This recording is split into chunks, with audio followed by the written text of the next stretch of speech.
Good evening, patriots.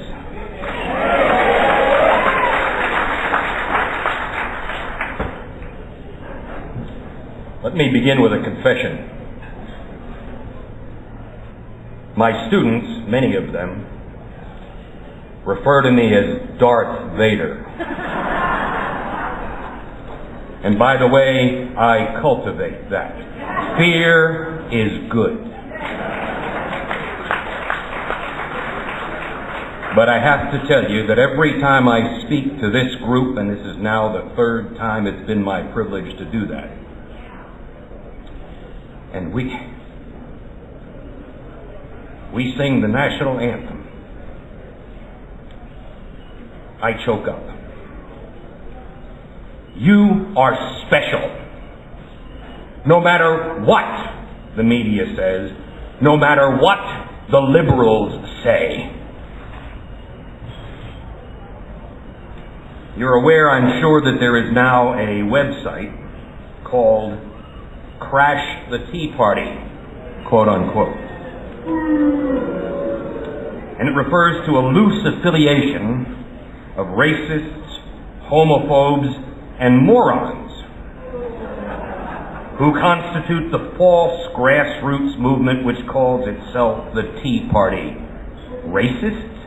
Homophobes? Morons?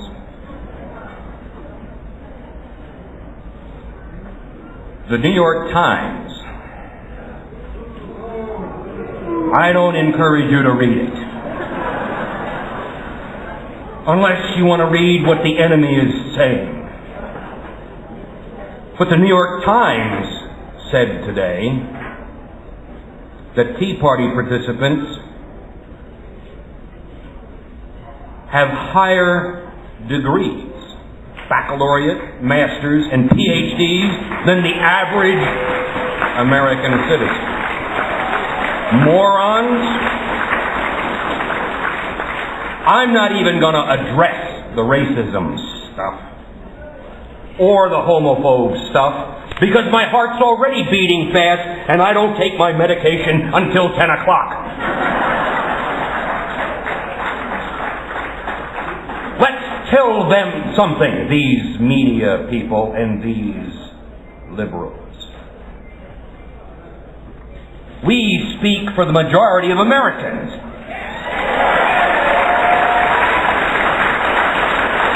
And if they choose not to speak, that's their fault. That's the apathy we heard about earlier. 71% of Americans are, quote, dissatisfied with the way things are going in the country today. Are you? 59% say they don't trust the federal government. Do you? Let me share a thought with you. I've never trusted the federal government. Don't hold it against me, by the way, that I worked for the United States Congress. But I will take some credit for working for President Reagan.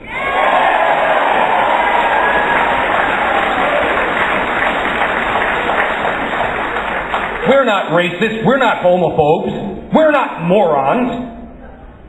No. No, we're not. Neither, by the way, are we here as Republicans, as Democrats, or as independents. By God, we are here as Americans.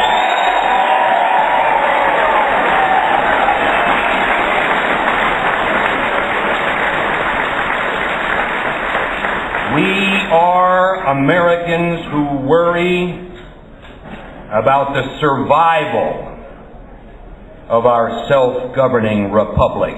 Isn't that right? Now, I want to speak to you tonight for about 2 hours. Is that all right? I want to speak to you about America's founders. And I want to speak to you about their and our Constitution. I want to do it because we, you and I, we revere the founders, don't we? And we revere their and our Constitution, don't we?